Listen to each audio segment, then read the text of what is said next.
Helps with the mics on. There we go.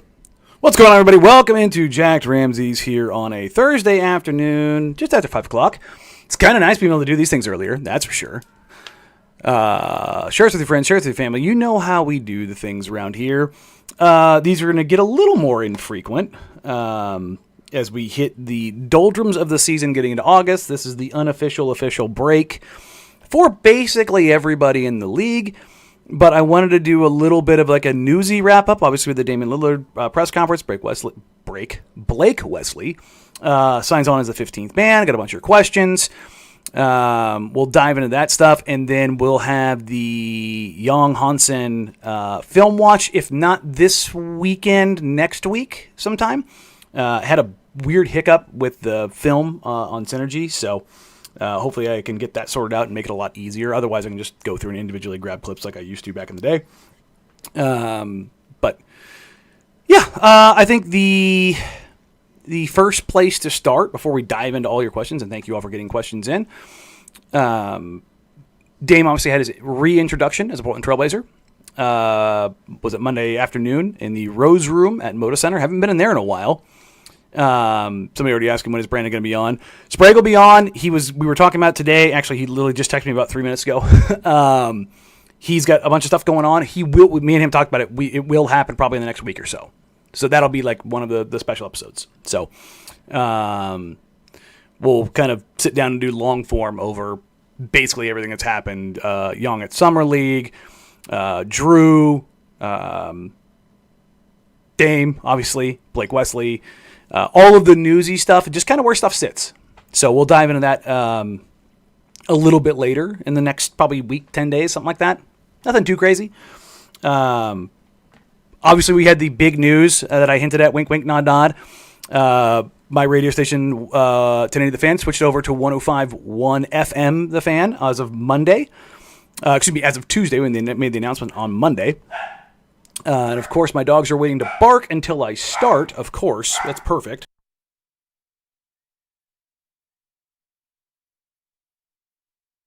Let's try that again. But let's get into the newsy stuff, the fun stuff. I got feedback from some folks in Portland about the pod that we did after Dame, at the announcement. When I had some choice words for people that were whining and complaining about Dame coming back. All positive feedback. We'll call it that. All positive feedback. So that was fun. It was nice to see everybody back in the room at Dame's press conference. It was pretty much everyone. Pretty much everyone was in the building. Very few exceptions. And so it was cool to kind of see everybody and top down, 30,000 foot down kind of deal. Man, it felt like old times. It felt like old times. And, you know, we joke and we talk about the vibes and all those kind of things. But, man, the vibes are back. Like, it is what it is. There's something magnetic about Dame. Who he is as a person, as a basketball player, as a franchise leader, as a cornerstone. It was a gaping hole in the organization. A Dame-sized hole that was not going to be filled by anybody other than Damian Lillard or someone with equal gravitas. And in the NBA, you're really only looking at guys like Steph, LeBron. And I'm not talking like basketball talent. I'm just talking about like the franchise stuff. God, I'd say Luka or Jokic, but they as great a players as they are, they're not the end all be all of the organization from every single standpoint. And it's not a shot at those guys. They're just different. They're like Jokic goes home to Sombor, you know. Dame is Portland through and through. And I think you can say LeBron with Cleveland especially is, you know, that through and through. And Steph to the Bay, like he's going to be the guy for San Francisco and the Bay for as long as he wants to be. There, you can say Giannis in Milwaukee. I don't know why I didn't say that immediately. I'm a dummy. But like, there's just something about that. It's just so different. And I remember saying when, you know, the trade demand finally went public that It's more than the basketball that you're going to miss. It's all of the soft skill stuff. And Casey Holdall tweeted out, like, man, Dame knows how to run a press conference, something along those lines. And he does. He did 20 minutes of just right through it, and it was just amazing. Absolutely amazing.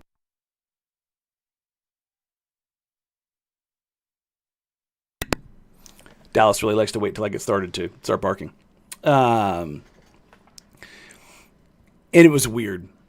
It was weird with Dame. It just felt like nothing had changed.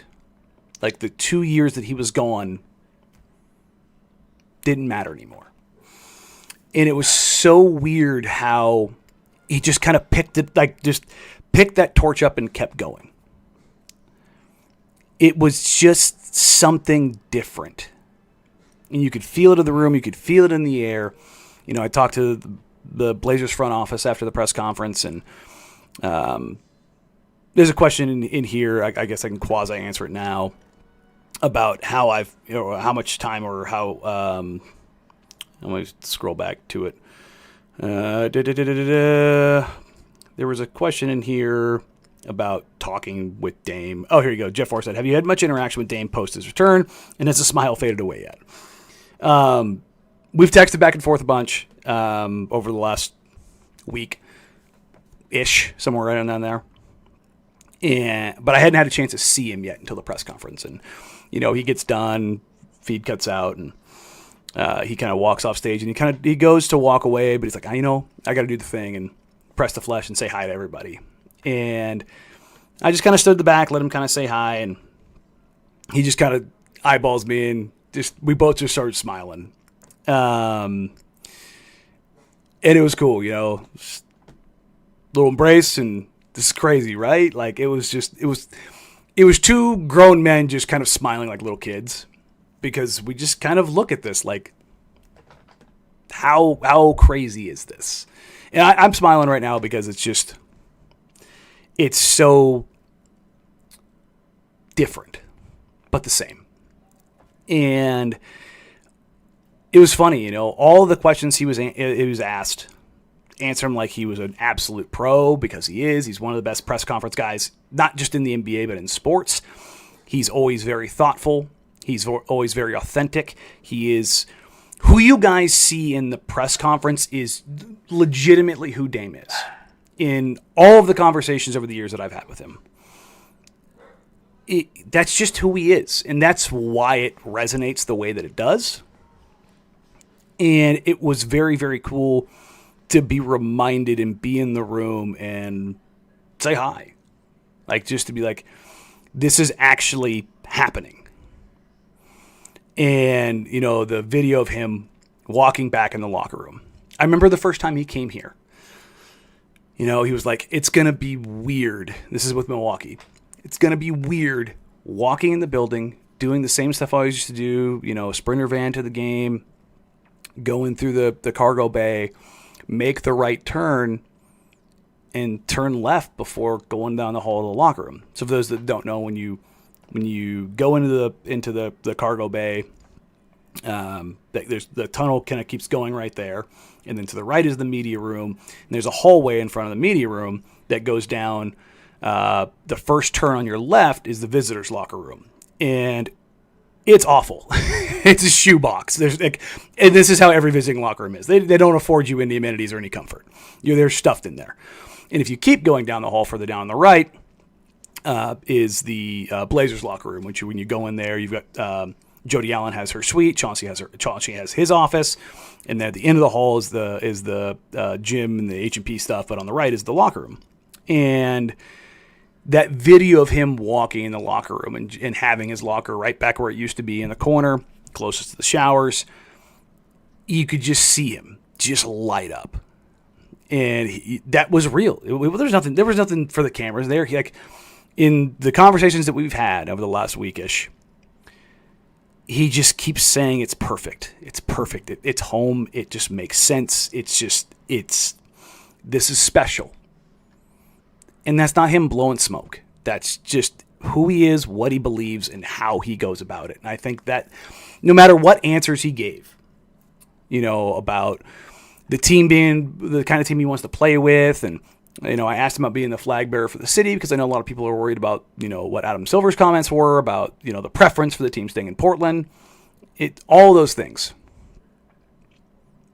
While that stuff mattered, what mattered is that he held up the letter O in a Trailblazers jersey again. That was the thing. It was like, yo.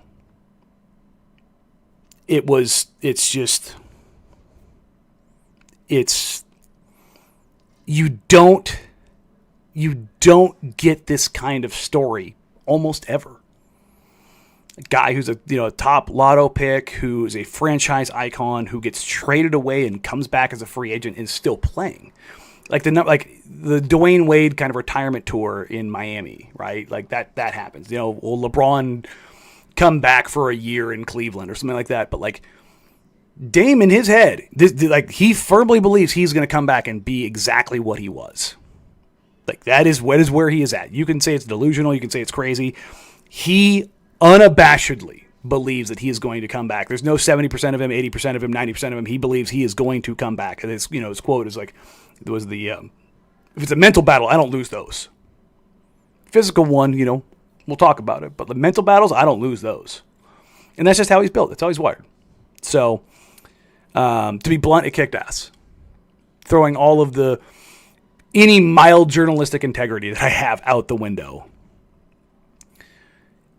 It kicked ass to have him back. And it does kick ass to have him back.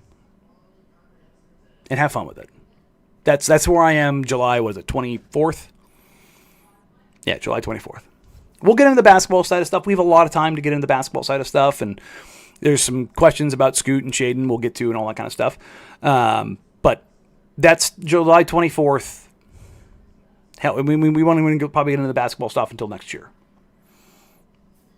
We got Scoot, Shea, Tu, Denny, Donovan, Hansen, all of the questions, Jeremy, Drew, who starts, who plays. We have a lot of time to do that stuff. So, we can let that be on the periphery for now. Obviously, there is some additional newsy stuff around an addition of a point guard. The Trailblazers signed Blake Wesley to their 15th roster spot. This is kind of a unique circumstance in that the Blazers typically operate with 14 players. They are kind of doing that in a sense, in that where they stand right now, they have 15 players under contract, but 14 players are playing, right? So, and Dame factors into this kind of in the long term. So that's a little bit different from the past, the way the Blazers have operated. And obviously before Dame was bought out, the anticipation for the Blazers was that they were going to go into the season with 14. My discussions with the front office, I would say, hinted pretty directly at that. So that's a bit of a change, but by adding Dame and him not playing, they needed another guy who can, dribble the ball and not have it, dribble down his leg, in a sense. I know a lot of people, and I mentioned this in a pod, it was last week when I got back from Summer League, but I know, or it was on the radio. I don't know. I talk a lot for a living. But there's like this, I saw it on Reddit too. A lot of people were just like, Caleb Love's going to be the backup point guard. And I was like, look, I hope for all those guys that come into the league, I have nothing but high hopes for them. I want them to do well. I'm not going to disparage them. I'm not going to be like, this, that, or the other. Let them kind of go out there and figure stuff out. But the idea that Caleb Love was going to play like the remaining minutes of backup point guard, I did not see that. And obviously the Blazers didn't either. That's why they went out and got Blake Wesley. I don't think he's going to be in the rotation. You have injuries throughout the season. Scoot's a guy that has been dinged up here or there. Nothing serious, but he's played, gotten knocks. Shaden's picked up some knocks. Drew's picked up some knocks. You're going to need guards. You're going to need guards. You're going to need bigs. That, talking to front offices at Summer League, just in general, if you're getting 65 games out of your bigs, that's kind of a win. That's kind of how they see it. That just front offices, like, if you get 65 games of like good production out of your bigs, Cool. Anything more than that, it's a bonus. But that's kind of how they go into a season. That's why you're seeing so many teams at this point now add bigs. Like you just look at the West right now and look at how sounds kind of fluff in a sense, but look at how teams are kind of starting to mimic the Blazers, where they went big as hell across the board. And now you're looking at other teams going, you know what's really helpful? Having a lot of really big players. And this gets into the whole scarcity argument about, scarcity of type or asset. And my general, draft philosophy or evaluation philosophy or process has always been, if all things are equal, give me the guy who's bigger. Because you can't coach, you can't develop height, you can't develop size. I mean, you can put on some weight. Like you can go like Tumani was like 218. I think he's 240 now. Denny came in the league. I think he was like 209. He's almost 250 now. You can get bigger in the sense of like putting on muscle, but there's also a pushback with that. Ant tried to get bigger, and he did get bigger because he was like $170 when he got drafted. He was scrawny. But he got over 200 pounds, and he kept dealing with a hamstring issue, and he had to push it back under 200 to make sure that his hammy wasn't bothering him. So it's like there's limits to this stuff. Like Kawhi a couple years ago, the Blazers had that preseason game. I think it was Shaedon's rookie year, and I remember all of us, media, players, front office, everyone being like, holy crap, Kawhi. Like, he was at like 250, 255. His legs were tree trunks, and it was like, he's big as hell. And, he just couldn't quite play it that big because of all of the stuff that comes along with that. So there's a little bit of management of that stuff. I'm getting sidetracked a little bit. But Blake Wesley's your break glass in case of emergency guard in that situation. Let's dive into your questions, because I think the Blake Wesley thing is like, it is what it is. It's a emergency guard that, kind of signifies what the Blazers are trying to do. Like, he shot under 30% from three. The rim finishing is suspect, but he's dumb long while being 6'3", barefoot, 6'4" in shoes. He's got a 6'9" wingspan. Like, it's like, oh yeah, you're seeing all these markers of the things the Blazers like. Athletic frame, long arms, defensive-minded. Oh, yep, picking up what you're putting down. Like, they're doubling down on the thing that they do. So, let's get into your questions. Hodgepodge asked, between Drew and Jeremy, who would you guess is more amenable to coming off the bench? Also, I know everyone keeps talking about how this is all going to affect Scoot, but I'm anxious to see how Shaedon progresses this year. I still have absurdly high hopes for him. Shouts to Sprague. Of course, Sprague and the baby Kobe. I don't think either guy is amenable to coming off the bench. And that's not something negative about either of those guys. They're both guys that are still very good basketball players, and they're not going to, nor should they, move to the bench just because. I believe that to be true across the board. Not just for the Blazers, just in general. You can't just go, hey, this guy's clearly not as good as you. You're not going to play because you get disgruntled players everywhere. You have to trade them. Like, it causes a very, very, very bad locker room dynamic. You saw that with Utah, where they said, okay, fine, we have to trade everybody at retail cost because we are going to play the young guys and we can't do this. And I don't think anybody should be looking at that as a negative. I don't want guys who aren't 37 plus years old who are okay, like coming off the bench, who have been starters basically their whole careers. Because this is something that players in the NBA sternly believe. Once you go to the bench, you don't come back. That's just the nature of the beast. Yes, you can find exceptions, like Norm Powell. But is Norm Powell going to start for Miami now? Is he going to come off the bench? I don't know. But the general thought process of NBA players is like, I'm not going to do this until I have to. You're going to have to pry it from my cold, dead hands. I don't think either of those guys is amenable to it. Now, if they get beat out and the light comes on of, I've lost the step, or this guy has taken an amazing growth and they've taken this from me. Now, they still won't like it. There will be an understanding. Because both Jeremy and Drew are pros. If Scoot and Shea go out there and they are clearly 1 and 2, that is your 1 and that is your 2. Chauncey is going to have to go pull Drew aside and go, we love you. We still think you have immense value. We want to work with you, but this kid's better than you right now. And Chauncey can do that because he's been in that position before. He's been on both sides of it. You know, I think we get sometimes stuck up in the, you know, the Chauncey, like he's the way he's phrased this is I don't project that stuff of like I've been in every position. Let me tell you about this young blood kind of a deal. He doesn't do that. These guys just know. And I know there's a bunch of you out there who are either still the fire Chauncey train or I don't like Chauncey or Chauncey's not a good coach. I'm telling you right now, there are very, very, very, very, very, very few coaches in the NBA more respected and more revered than Chauncey Billups. Period, point blank. I have talked to people who do not think Chauncey is a good coach at all. Regardless, he could go win a title and they would still be like, they would say, well, you know, this, that, or the other. And I don't begrudge them. You guys can have your thoughts. You can have your opinions, especially guys that are longtime NBA guys. But in that same breath, they will also all say Chauncey is incredibly well respected.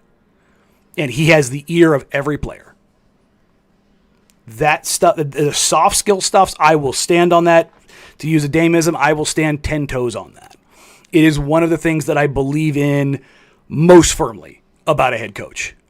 You could be the best X's. David Blatt was a great X's and O's guy. Did not matter. Did not matter. There are so many great X's and O's guys that are out there. I'm not saying there are a dime a dozen, but it's harder to find the coach that players will run through a wall for than it is to find the X's and O's guys.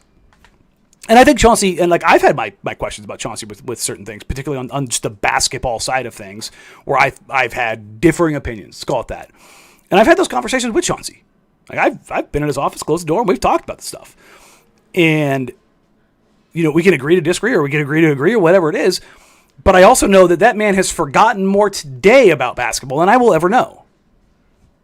Like that's the part of it I think people tend to forget. It's like he's done, seen, been everywhere. So it's a long roundabout way of saying I don't think either one of those guys is amenable. Somebody's going to have to take that role from their cold dead hands. So, but it's a fair question. It's something that everybody's asking for sure. Nathaniel Carter asks, "Is Donovan Clingan good enough to be a starting center on a playoff team?" Oh, we'll find out when they get to the playoffs.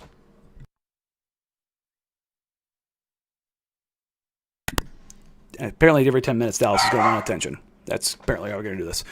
I think DC is good enough to be a defensive anchor on a playoff team.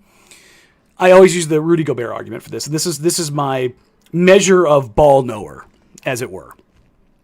If you say Rudy Gobert gets played off the floor defensively, I'm just going to take your opinion, stuff it in a can, and shoot it into the sun.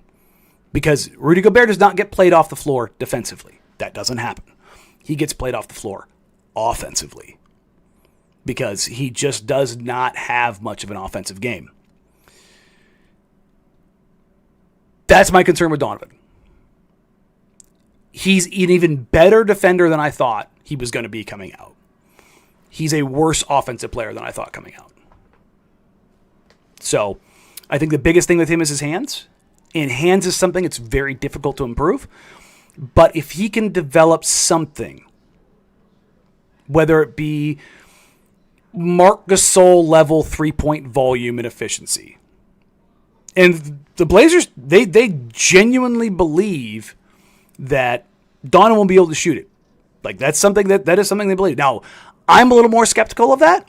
I think Hansen is actually going to be able to shoot it. Like I think he can get to the Marc Gasol level of shooting. Like I think he has the tools to get there. Well, whether or not he gets there, we'll see.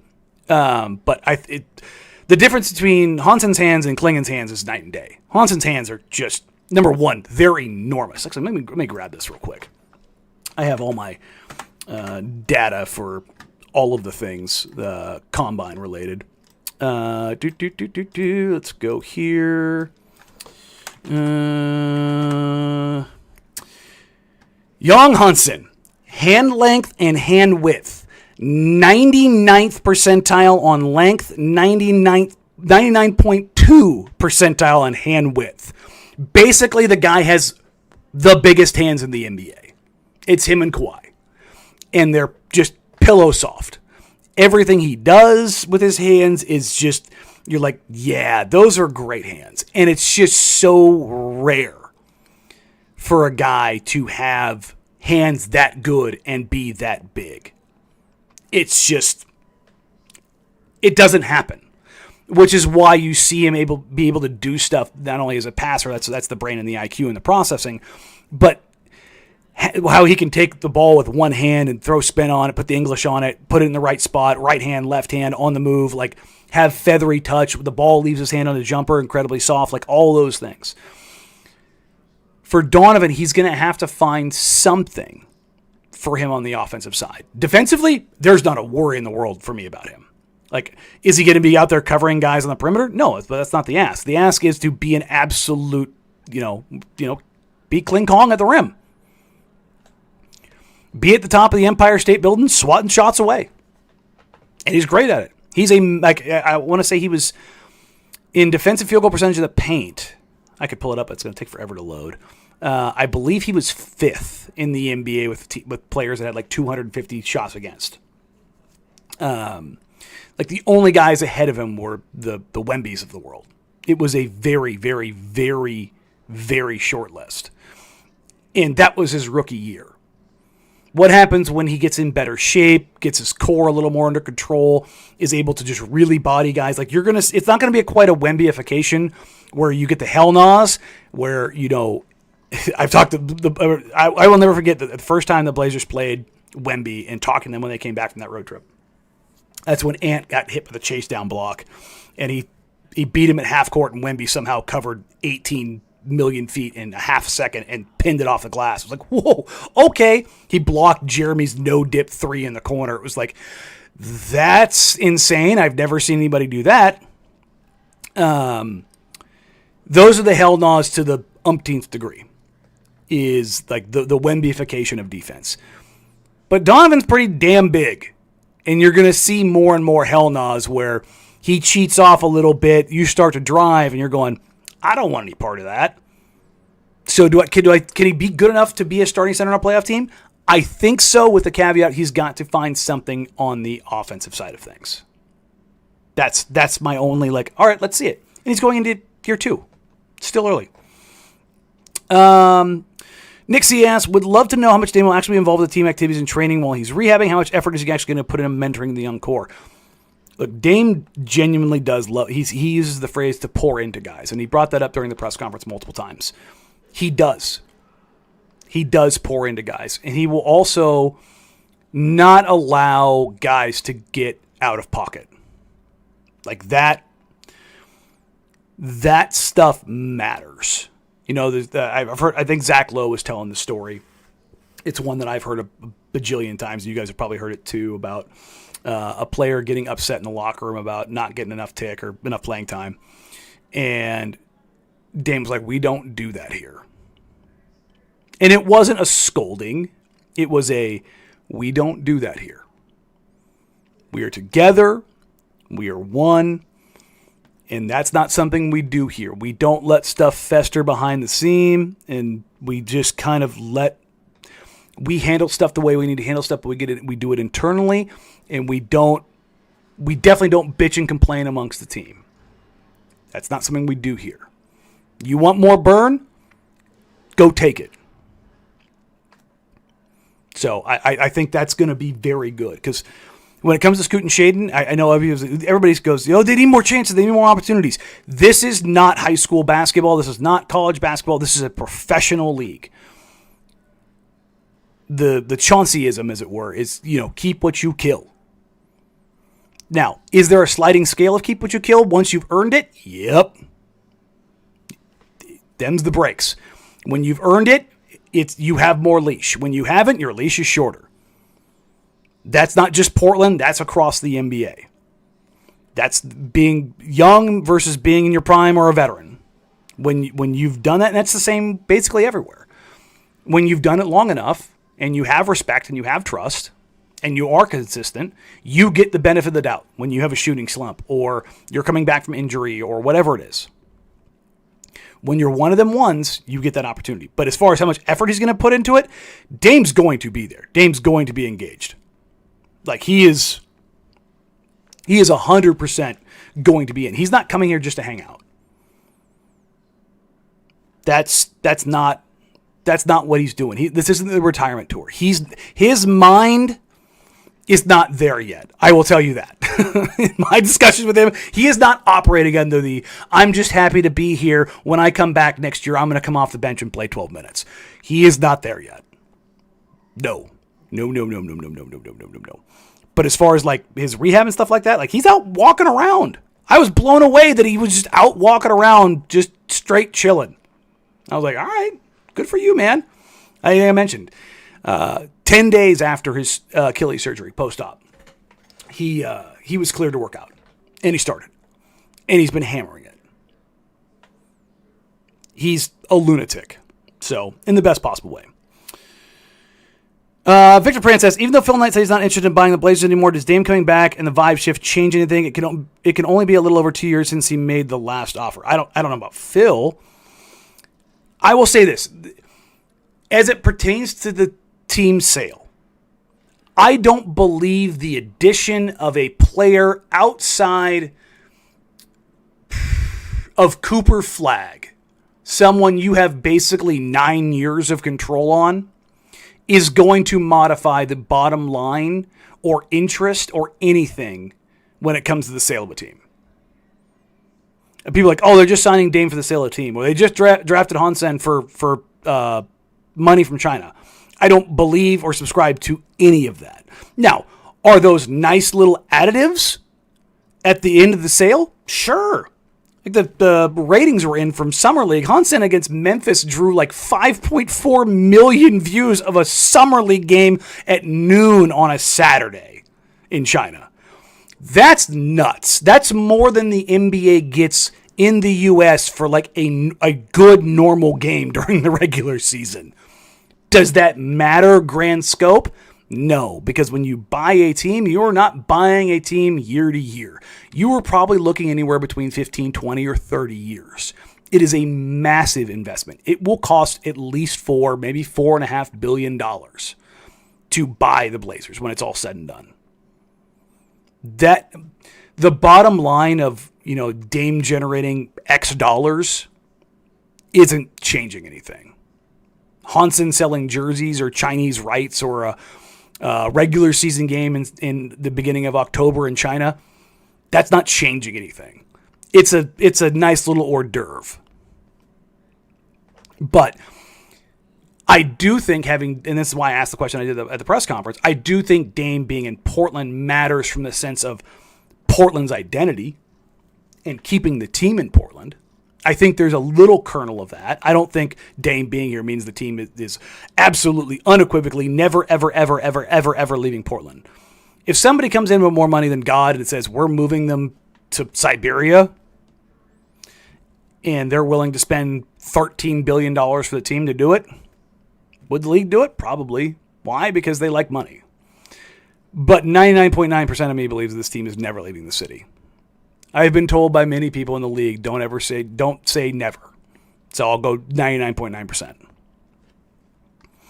So that's where I'm at with that. David Paul asks, curious your thoughts on the Avdia hate if you want to get yourself involved in all of that. Seems like a normal thing, foreign dudes that come into the league having more pride in their home countries.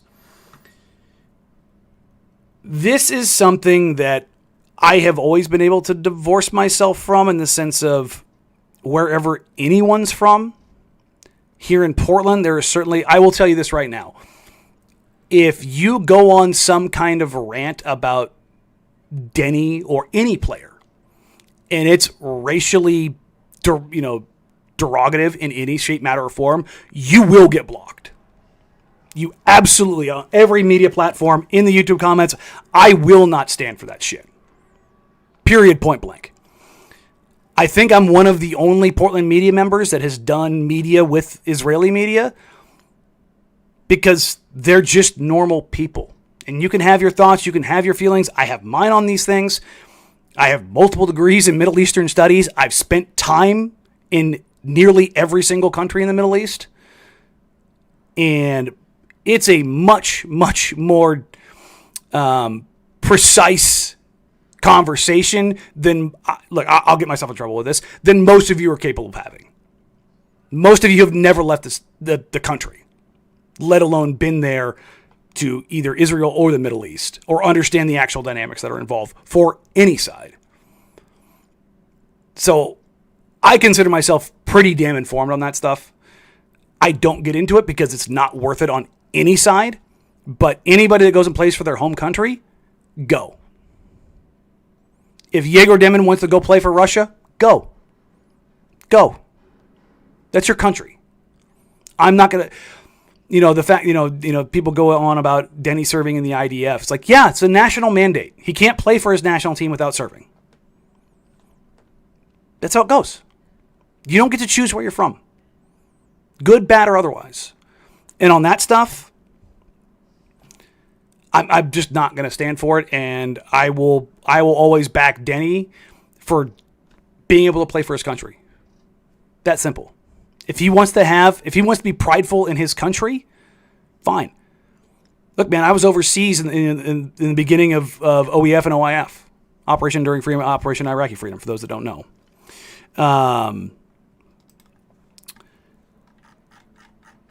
But as a military member, I got some pretty hateful shit when I was overseas. And I've had people tell me that, you shouldn't be proud of your country, or you shouldn't be proud, or look at the war crimes, or this, that, and the other. And I'm just one guy. I'm not the U.S.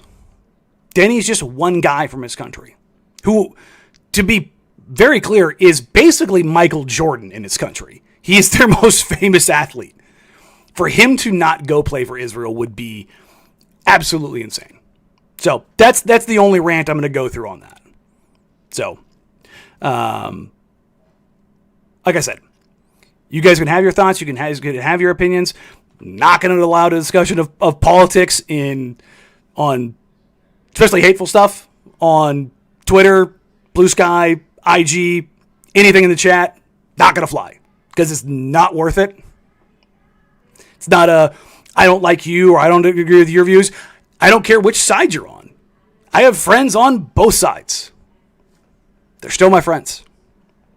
That's where this stuff ultimately ends up on.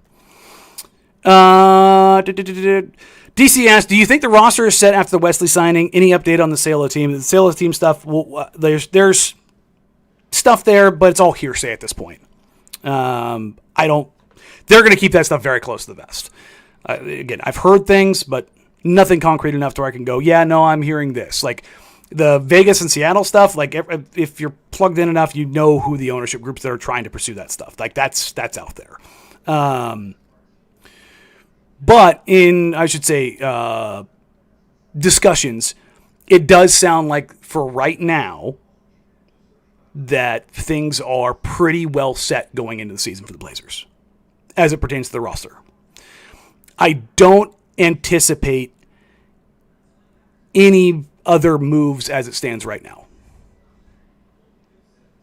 So, do I think Jeremy is going to be here when the season starts? Yes. As of right now, yes. Do I think the addition of Drew and Dame helps kind of make that work better? Yes. Do I think that there's a good argument that they should trade Jeremy? Yes. Do I love Jeremy? Yes. It's going to be very interesting. The holistic policy thought idea for the Blazers, whether it's Joe, Mike, Sergey, Andre, anybody in the front office, Chauncey, his coaching staff, is very much a competition. I think you can pencil in two absolute no-doubters in the starting lineup, Tumani and Denny. I think you can very, very, very clearly draw a line at Donovan being the third starter. But if Hansen goes out there and just balls his ass off in camp, there's a discussion to be had. That's just, it is what it is. Do I think Donovan is the starter going this season? Yeah, absolutely.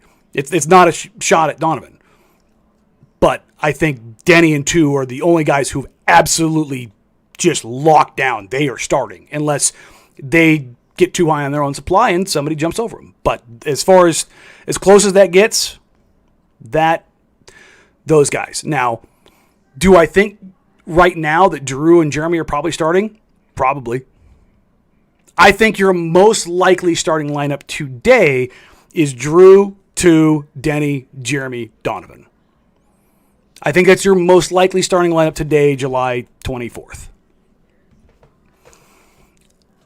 I like Tu at the 2. I prefer Denny at the 4 because I think his mismatches there are that much more egregious, but it's also the same is true for Jeremy. I think those 3 guys are kind of just interchangeable as wings. 2, 3, and 4. You can just kind of swap them anywhere. Can Scoot go out there and go, yeah, we're hooping? And they start Scoot, Drew, Tu, Denny, Donovan? Yeah. Could Scoot or Shea go out there and they start Drew, Shea, Tu, Denny? Sure. It's very, very, very hard for me to see Tu or Denny coming off the bench. Just because they are, so much of what they're going to be doing is running a Denny-centric offense, a downhill force that is a mismatch nightmare. Because if you have Denny at the 3, and here's the thing about Jeremy. Even with him not hitting 2s last year, he's the only 3-point shooter on the roster anybody respects. Like, if you're talking about opposing teams, they look at the roster and like, well, 2 can kind of shoot it. Drew can kind of shoot it. Denny can kind of shoot it. Jeremy, he's got 5 years of being an above-average 3-point shooter. You want Jeremy on the floor because their spacing is not going to be created by any singular guy like Ant or Dame or CJ, where like you have to worry about where this guy is and they're going to bend the defense. It's going to be a more balanced defense you're going to face. And what your hope is that the collection of Drew, Scoot, Tu, Denny, Jeremy, Shaden's got to prove it. I mean, 31% from 3 is just not going to cut it. He has got to improve there. I do believe Scoot will be a better shooter. Like that of all of my questions about Scoot, shooting is not one of them. I think he'll be at least average, and he could be an above average. I think he could be like a 38% 3-point shooter when it's all said and done, and he kind of figures some stuff out. You already saw just him getting under control and more balance. I think that's going to matter. But I don't think you're going to have any singular guy that's going to have more than 5 threes a game attempted. So you're going to have to compensate for that volume by having multiple guys that are like 4.5, 5 threes a game. Between Tu, Drew, Scoot, Denny, and Jeremy. And you need to probably have at least 3 of those guys on the floor at any given time. And somebody in the comment mentions Matisse. Look, Matisse's ability to knock down shots comes from a lot of his confidence. And if Matisse can be here and be a guy that shoots like 36, 37%, and he takes a couple threes when his 15 to 20 minute stints, you're not getting any singular guy, but if you've got 6, 7 guys that give you enough of a threat, you can work with that. And that's where I think so much of the Denny-centric offense is going to come from, is that you got to kind of find out or find that space of where the defense is going to care just enough to take that extra half step. Because in the NBA, that half step is the difference between life and death. Between you seeing 4 or 5 sets of eyes and seeing 2 or 3 sets of eyes. Which is why you go out and you hope that Dame can be the guy that he was next year. Because if all of a sudden, if you've got Dame out there with 4 elite defenders who can also kind of shoot, now the floor balance gets tricky. Now the floor balance becomes a problem because you have one of the most prolific 3-point shooters in the history of the game manipulating pick and rolls with a bunch of big, nasty athletes. And I think that's kind of the vision, right? So that's a roundabout way to talk about the roster being set. Man, I went completely off the rails there. Sorry. One thing just kind of opened one thing and led to another. This is all kind of stream of consciousness. Sammy asks, whose development are you looking forward to the most? That's a really, really hard question. Because I think the easy answer is Hansen. Like, where is he at Summer League? Where is he at in December? And how does that scale? And how comfortable does he look? And what questions do I have? That one's very interesting for me. But also, if it's going to be kind of this Denny-centric offense, how much offensive creation burden can he handle? How far can they push him? How productive, how efficient can he be? Like, I think there's different sets of questions. There's the young guy questions in Scoot, Shea, Donovan, and Hansen. I think there's the quasi-veteran questions in Tu and Denny. Like, can Tu kind of be new age Wes Matthews, where he adds just a little sprinkling of something new every year? The ability to attack closeouts a little bit better. The ability to work they started using him a little bit as a screener. And here's the thing that gets really interesting. If you use him as a screener when he's playing the 2, and it works as a guard-on-guard screen, and now 6'8", 240-pound Tumani Kamara is rolling to the rim, and he's a plus passer, now you find a way to put the defense in rotation. Or, Chauncey says, put him in the chase. And I think that's going to be an interesting one for 2. For Donovan, can he get better offensively? And can he shoot it? Or can he find something to his game? Can he work? Because he's not a rim runner because he's just such a big dude. But can he do something more outside of cleanup work? Tip-ins, offensive rebounds, putbacks. Can they find something for him that allows him to be more box score impact on the offensive end? So yeah, the looking forward to the most. I don't have a great answer for that. I think there's a lot of guys that I'm looking forward to be honest. And I think that's what part of not the thing, but I think it's definitely a big part of what makes this season so interesting. Is there are a lot of questions that I have, and they're not questions for a team that's going to win 18 games. Like Utah, they are going to suck, but I have a ton of questions about Utah. How does Ace Bailey look?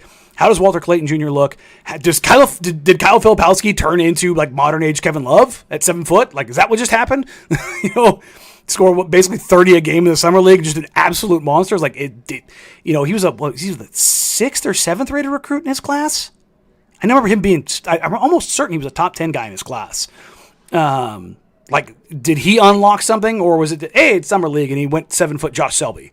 Oh, but there's there's different variations of what I think you're looking at when you're talking about the development of guys and what stages they're on their career and what position a team is in. I think it is a very interesting question. I will probably take the version of that question and turn that into an article closer to the season around training camp. Nick Kohler asks, who has a higher ceiling, DC or Young? Who do you think starts in 3 years? Too early to answer that. I think the easy hot take answer is Young, because his offensive skill set allows for so much more, but the ask of almost every big in the NBA is be a rim protector and a rebounder first. And DC's got him there. So it depends on how you're styling your team. If Young's offensive profile becomes Marc Gasol, I mean, it's Young. If DC's defensive profile becomes prime Rudy Gobert, it's like, well, kind of depends on how you want to build your team, So, Craig asked, when will there be a Drew Holiday press conference? So I've talked to the Blazers about this. I've talked to people very close to Drew about this. He was here. He's house hunting, or he was house hunting. He's been set up to kind of do with all that stuff. He's in LA. I don't think they're going to do the press conference because I think pretty much everybody's going to kind of chill for the next couple of weeks, probably until media day, to be honest. I think that's when it's going to happen. I don't think there's anything salacious there. Drew's an LA guy. He's chilling in LA, and there's not really a reason for him to come do it beforehand. Just kind of is what it is. I'm knowing what I know, it's not something I'm worried about right now.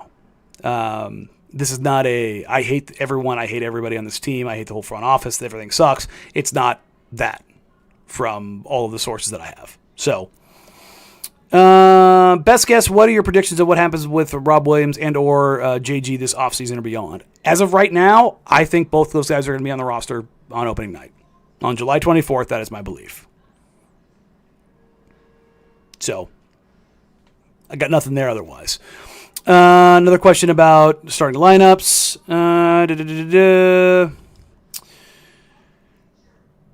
Buen Corpo asks, what's the reason behind the third-year player opt-out for Dame's contract? Is it for him to decide to retire, keep playing, renegotiate his deal based on performance, or go to play for a contender? Based on what he's saying, it seems like he's here to stay, and I hope he isn't leaving. I think it's just protection more than anything else. And he got the no-trade clause, and I know a bunch of people have asked about how Dame got a no-trade clause. He has the tenure with the team. As long as you have the tenure with the team, it doesn't have to be consistent. As long as you have X amount of years with the team, you have access to the no-trade clause. Obviously, that's protection for him and for his family in case, they decide to go a different path. Dame's contract, I believe, is $14 million this year. I believe there's an adjustment in year 2, and then year 3 there's another adjustment. The Blazers, I've been told, did, in fact, it wasn't any cap space. They used the MLE, and that allowed them to do some stuff with it. And the opt-out allows for, if Dame is, he'll be 37 then? I would imagine that becomes an opportunity for Dame to, if he does want to go somewhere some ring chase, he can. Or he can opt out and take less and go, I'm going to take a step back. I think it opens up pathways for multiple things.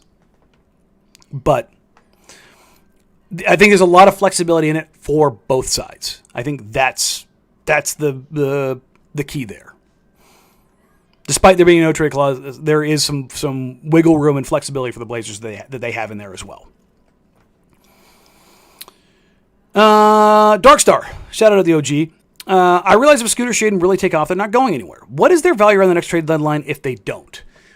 This is a question that people are asking around the league, not just about these two guys, but where that all lands for RFAs going forward. You're seeing it play out right now with Cam Thomas, Jonathan Kuminga, Josh Giddey, who am I forgetting? Quentin Grimes. Because of the way the current CBA is, cap space does not exist. And RFAs are getting punched in the teeth. And in a weird sense, I do feel bad for them. I mean, it's like, oh, they're millionaires, blah, blah, blah. But the RFA status is probably the most prohibitive it's ever been. And this was the thing that, not to toot my own horn, that I thought was coming. The just give it to them contract because they're the next guy up does not exist anymore. You've got to cross a certain threshold. And if you don't cross that threshold until books get changed, which will probably take 3 or 4 years, you are probably not going to see that change. It's going to give teams a metric crap ton of leverage. While the free agent crop is certainly better next year, the guys at the top are going to get paid. But teams are not going to clear space for RFAs and make it difficult. Like, long gone are the days of the Blazers giving the Utah Jazz complete hellscape offers for Wes Matthews and Paul Millsap just for S's and G's. It just doesn't happen anymore because then you tie up your space and then you can't do anything and everything that comes out of that.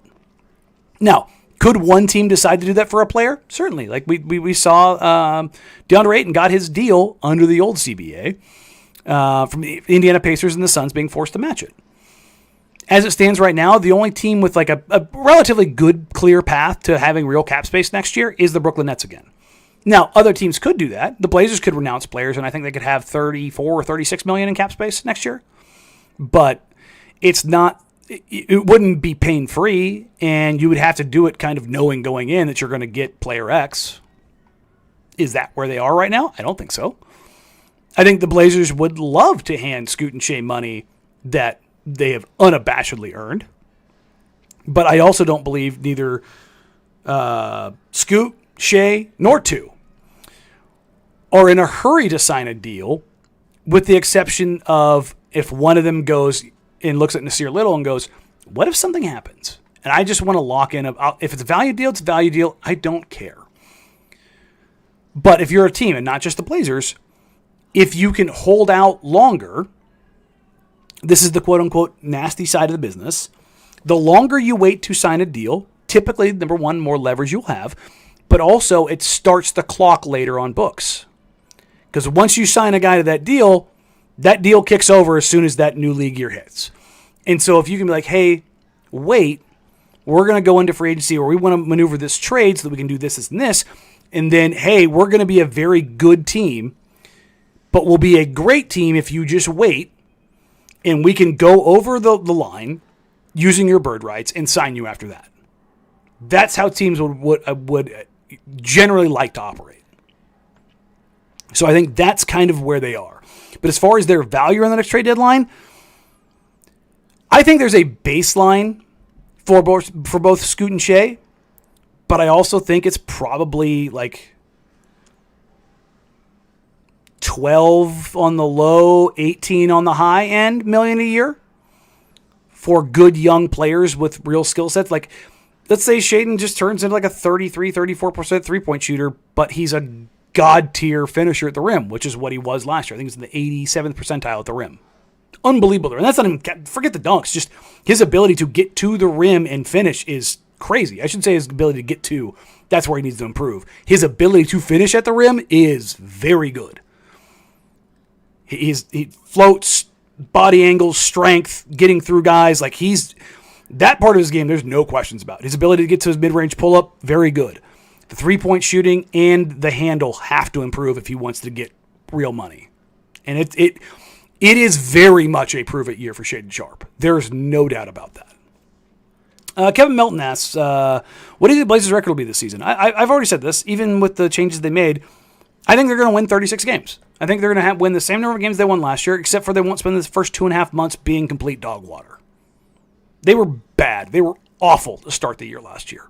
Then they figured stuff out. I don't think you're probably going to tear off, 11 and 13. I think they're just going to be more consistent. They're somewhere between probably 35 and 38 wins, 35 and 39, somewhere right around there. Could they go past that? Sure. I don't think they fall below that unless they get, knock on wood, hit by the injury bug. So, and then there's another question about who starts this year. MB at Kiwi Trailblazer, who do you think leads the Blazers in minutes among guards? The easy answer there is probably Shaedon, because he's the most scory version of them. And the general thought process is, I think for the Blazers this year, is that first to 100 wins. They're not going to be as bad offensively as the Magic were. I don't think. They're going to not be great offensively, for sure. But I do think there is a spot in there where the premium on Shaedon scoring could elevate him, even if he doesn't start, into leading the team in minutes at the guard position. I definitely don't think it's going to be Drew. There's certainly a world where it could be Scoot, but if gun to my head, I'd say Shaedon. Extra credit, what about in 26-27? I'll say Dame. If he's playing, he's playing. But there you go. Realistically, what is one major skill, one minor skill you see each Blazer implement this year? I don't think I'll go through the whole list, but I kind of already read it with Donovan. He's just got to find a way to be better offensively, whether that's having a go-to post move or taking advantage of switches and mismatches. Or if it's not going to be that, be a playmaking hub so that you have, even if he's not as good as Hansen, be a guy who can work on the short roll or work in the high post as a facilitator. Like, I think that's as valuable if guys are willing to cut off him and he's able and willing to make those passes. I think that's also a huge boon for him. Shaedon, three-point shooting is the easy one, but it's his handle. His handle will allow him to get to other stuff if he improves his handle. Scoot, it's decision-making and having a plan. That one's very easy for me.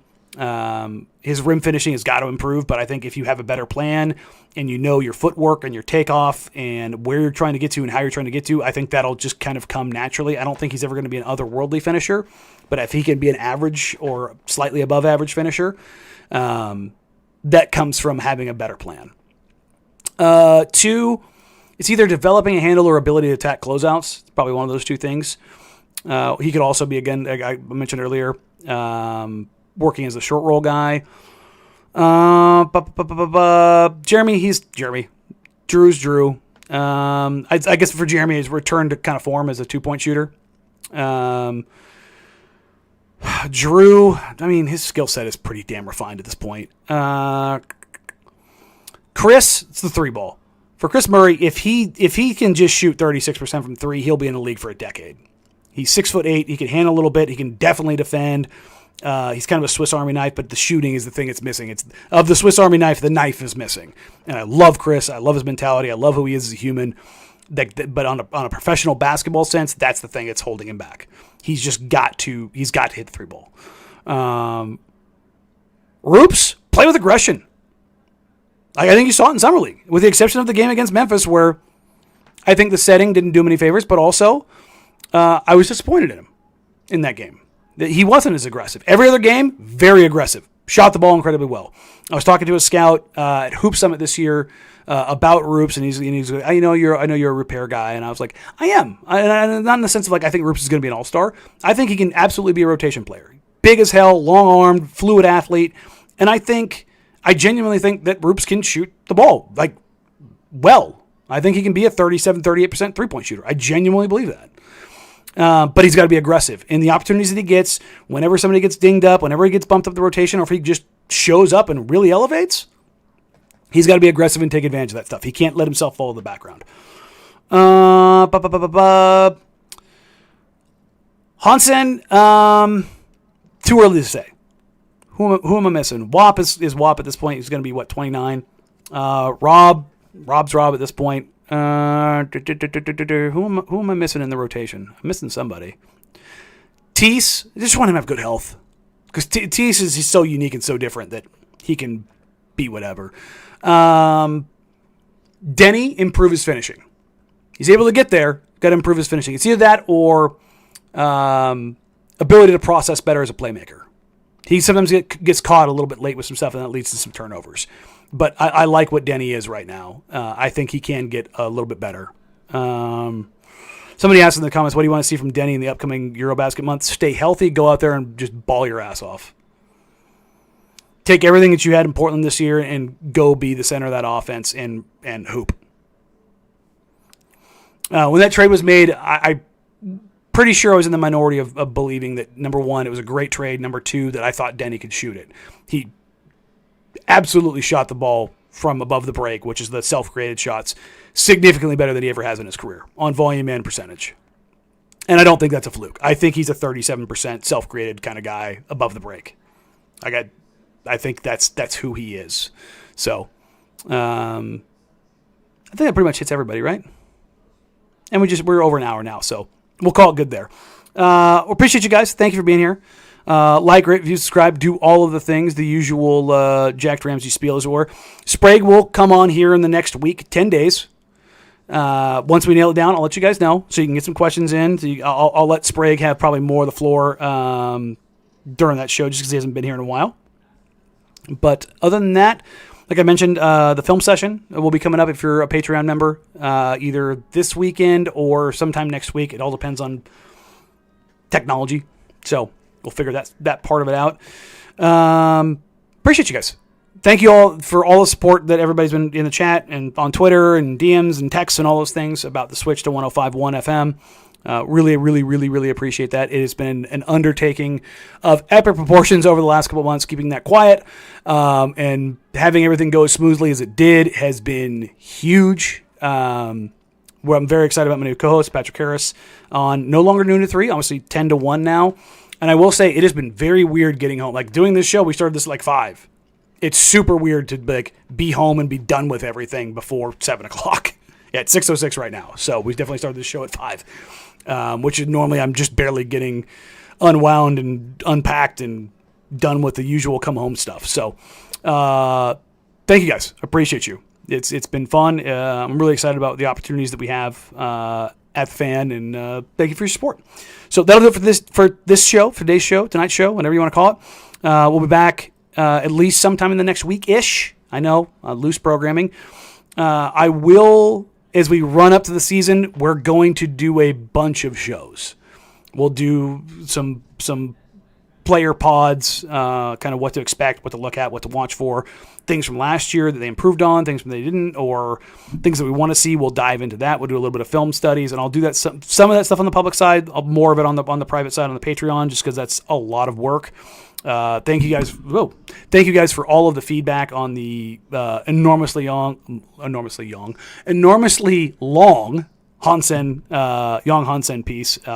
That was a lot of time. So that feedback means a lot to me personally. So thank you guys for that. I'll have some more on that. And the hope is there will be a couple players on before the season, one of which has not been on the pod before. A couple guys that have, one that hasn't. I'll just leave it at that. So that's the hope going forward for the rest of the summer. Other than that, do the usual. Enjoy all of the things. Like, share, review, share us with your friends, share us with your family. Do all of the things. Until next time, take care. Talk soon. Bye.